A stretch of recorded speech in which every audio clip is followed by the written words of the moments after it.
everybody, good morning. We're coming back to complete our story, The Adventures of Tom Sawyer, written by Mark Twain. Last time we stopped at page 397, and today we're going to start with page 398. Let's listen to the audiobook together and carefully. Here you go. Oh, come now. You don't mean to let on that you like it. The brush continued to move. Like it? Well, I don't see why I oughtn't to like it. Does a boy get a chance to whitewash a fence every day? That put the thing in a new light. Ben stopped nibbling his apple. Tom swept his brush daintily back and forth, stepped back to note the effect, added a touch here and there, criticized the effect again, Ben watching every move, and getting more and more interested, more and more absorbed. Presently he said, "Say, Tom, let me whitewash a little." Tom considered, was about to consent, but he altered his mind.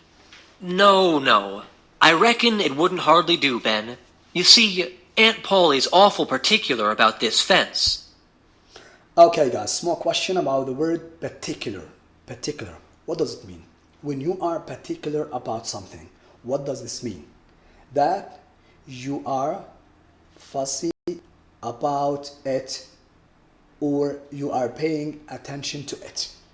You are so specific about it. Is that clear? Okay, let's continue reading. Right here on the street, you know. But if it was the back fence, I wouldn't mind, and she wouldn't. Yes, she's awful particular about this fence. It's got to be done very careful.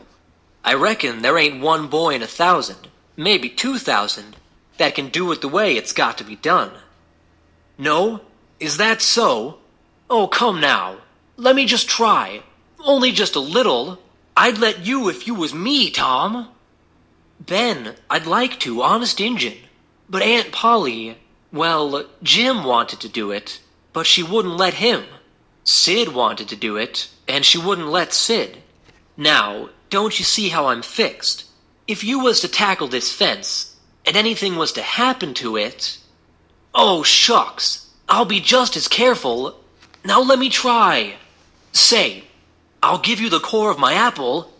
Well, here... No, Ben. Now don't. I'm afeard. I'll give you all of it. Tom gave up the brush with reluctance in his face, but alacrity in his heart. And while the late steamer Big Missouri worked and... Okay, guys, another small question about the word alacrity. Alacrity. What does it mean?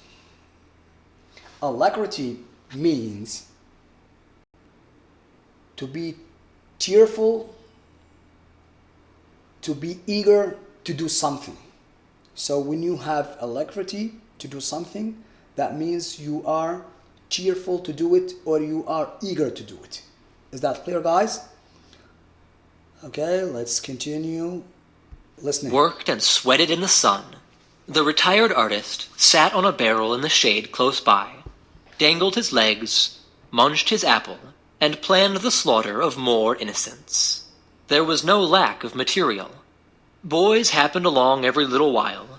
They came to jeer, but remained to whitewash. By the time Ben was fagged out, Tom had traded the next chance to Billy Fisher for a kite, in good repair. And when he played out, Johnny Miller bought in for a dead rat and a string to swing it with. And so on, hour after hour. Okay, guys, let's now have a question about this page. Yeah, here you go. Go to question number 4. So you should focus on the lines from 80 to 92. Let's read to the question together. What do readers know that Ben doesn't? How does Twain create dramatic irony here? So before answering this question, let me just explain some literary concepts. I don't know if you are familiar with, or if you are not. Anyways, we're going to just explain them together.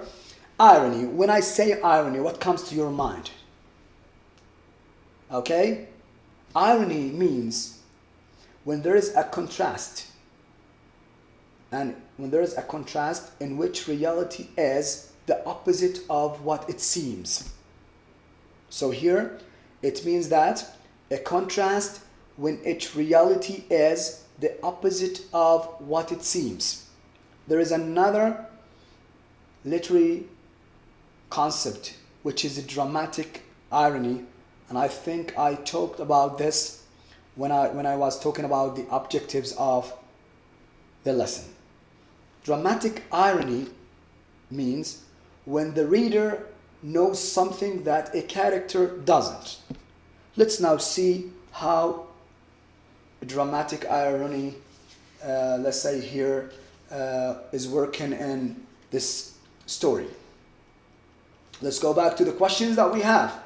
Number one, the first part of the question. What do readers know that Ben doesn't? If you go here, if you go to the lines from 80 to 92, you could figure out about the answer. You could find out the answer. Let's read it together. When he says, yes, she's awful particular about this fence. It's got to be done very careful. I reckon there ain't one boy in 1,000, maybe 2,000, that can do it the way it's got to be done. No, focus on these lines. No, is that so? Oh, come now, let me just try, only just a little. I would let you, if you was me, Tom. Ben, I would like to, honest and John. But Aunt Polly, well, Jim wanted to do it, but she wouldn't let him. Sid wanted to do it, and she wouldn't let Sid. Now, don't you see how I'm fixed? If you was to tackle this fence, and anything was to happen to it, oh shucks, I'll be just a careful. Now let me try. Say, I will give you the core of my apple. What do you think here? Can't you notice that Tom is trying to make up a fake story? He's really trying to make up a fake story. Why? He wants to deceive Ben. Because here, Tom really wants Ben to paint the fence, and he's making a story. He's making up a story, a fake story, and that story was untrue.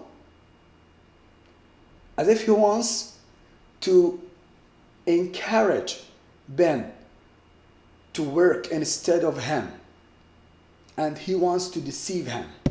Is that clear, guys? Let's go back to the second part of the question. The second part of the question says, how does Twain create dramatic irony? We know that about dramatic irony. Here the readers know something that a character doesn't. So let's now see what we know as readers that a character doesn't. Here, using the omniscient third person point of view, in one way or another, reveals the true situation of Tom. That Tom is, in one way or another, is deceived by, that Ben is deceived by Tom. And Tom, his situation here, he just trying to make up a story in order to cheat or to deceive Ben. So again and again, using the omniscient third person point of view reveals the true situation of Tom. Is that clear, guys? I want you guys to go down, I think line 95, when he says, when the author says, Tom gave up the brush with reluctance in his face, but alacrity in his heart. There's a question here. Why Tom feels alacrity in his heart as Ben is about to begin the work? Why does Tom feel alacrity in his heart as Ben is about to begin his work?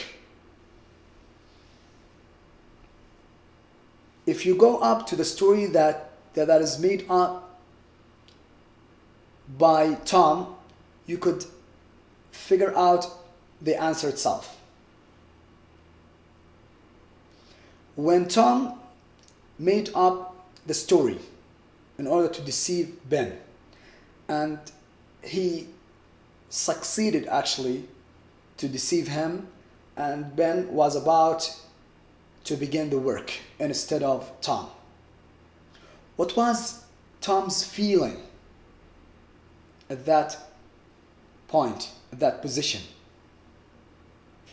Easily, you could say that Tom feels cheerful, and he was, so eager from his inside because he has got what he wants.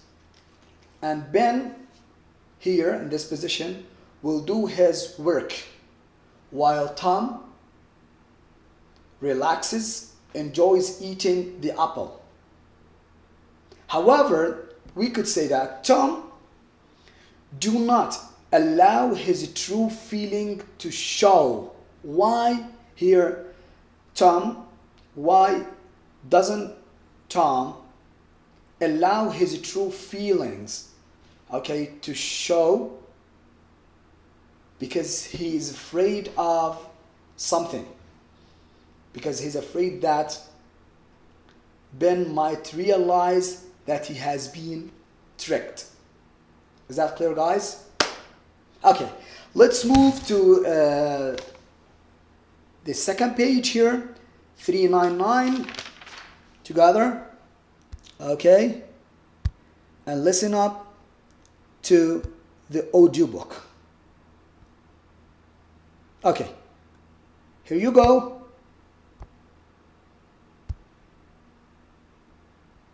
And when the middle of the afternoon came, from being a poor, poverty-stricken boy in the morning, Tom was literally rolling in wealth. He had, beside the things before mentioned, 12 marbles, part of a Jew's harp, a piece of blue bottle glass to look through, a spool cannon, a key that wouldn't unlock anything, a fragment of chalk, a glass stopper of a decanter, a tin soldier, a couple of tadpoles, 6 firecrackers, a kitten with only one eye, a brass doorknob, a dog collar, but no dog, the handle of a knife, 4 pieces of orange peel, and a dilapidated old window sash.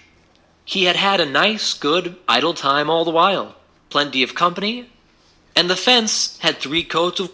Okay, a small question about the word dilapidated.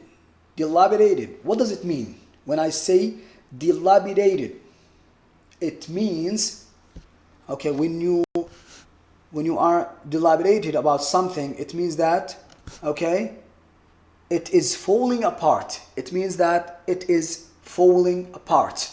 Is that clear, guys? Let's now continue listening. 3 coats of whitewash on it. If he hadn't run out of whitewash, he would have bankrupted every boy in the village. Tom said to himself that it was not such a hollow world after all. He had discovered a great law of human action, without knowing it. Namely, that in order to make a man or a boy covet a thing, it is only necessary to make the thing difficult to attain. Okay, guys, let's go to question number 5. Here you go. Let's read it together.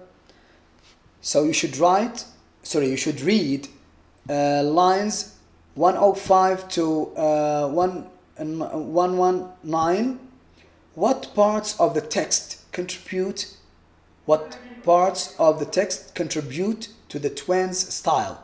How do twins word choices impact the tone?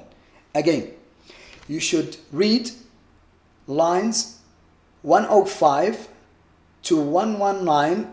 What parts of the text contribute to the twins style? How do twins word choices impact the tone?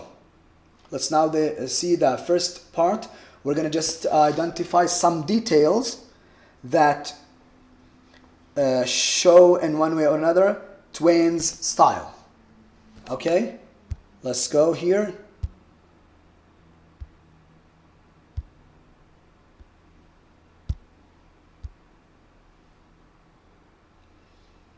Here you go. Yeah. Look at this page and look to the underlining lines here. Let's read them together. From being a poor, poverty-stricken boy in the morning, Tom was literally rolling in wealth. The second detail, a key that wouldn't unlock anything. The third one, a dog collar but no dog. The fourth one, if he hadn't run out of whitewash, he would have a bankrupt every boy in the village. These details, in one way or another, contribute to the author's style. I mean, to the Mark Twain's style. So this is the answer for the first part of the question number 5. Let's now go to the second part. The second part says, how do twins word choice impact the tone?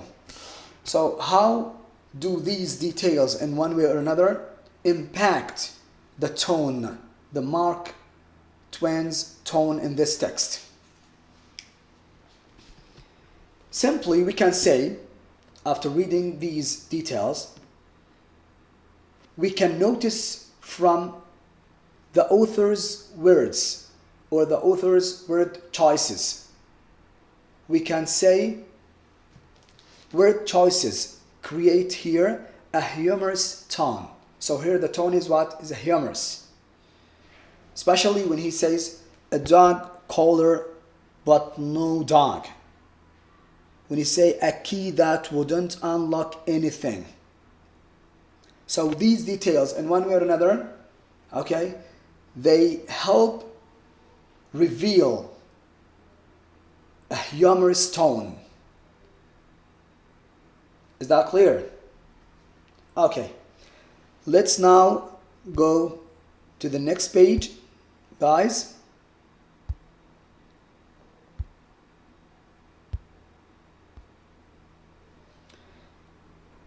Listen up to the audiobook. We're going to have some questions. If he had been a great and wise philosopher, like the writer of this book, he would now have comprehended that work consists of whatever a body is obliged to do, and that play consists of whatever a body is not obliged to do.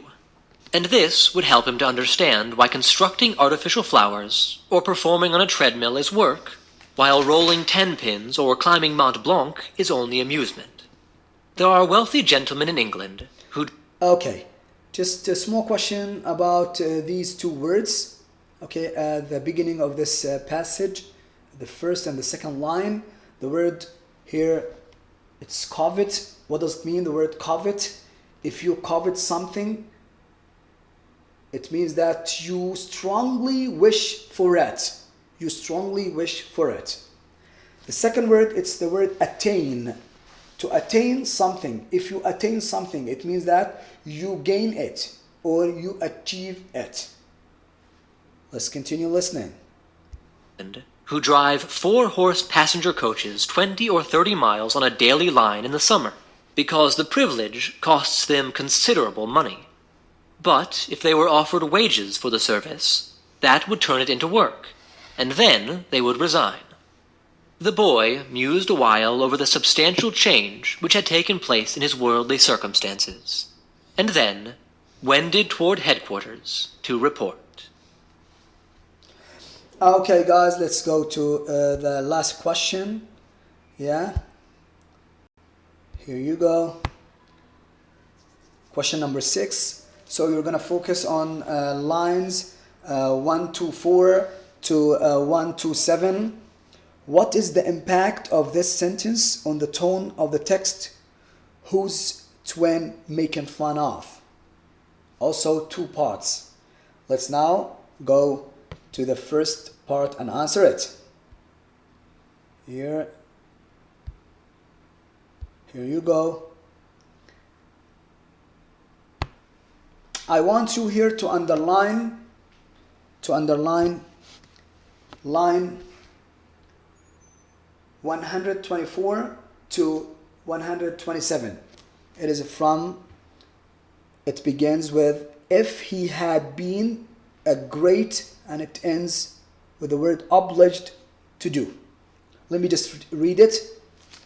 If he had been a great and wise philosopher, like the writer of this book, he would now have comprehended that work consists of whatever a body is obliged to do, and the play consists of whatever a body is not obliged to do. From those lines, I just want you to tell me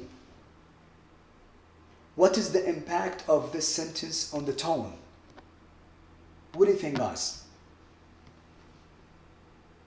If you read it, if you focus on this word, if you focus on this sentence from line 124 to line 127, you could easily figure out that this sentence in one way or another creates a humorous tone. How comes a humorous tone? So, who's twin making fun of? Is he making a fun of anyone? His friend? Let's now see. As I told you before, this sentence creates a humorous tone. Let's now see who is twin making fun of. I don't know. He might be making fun of his friend, or of himself, or of his aunt. I don't know. Let's now see. Read them again and again. I want you to focus on this line. If he had been a great and wise philosopher like the writer of this book. So what do you think here, guys? Who is twin making fun of? Simply, you could say that he's making fun of himself. Especially when he says, like the writer of this book.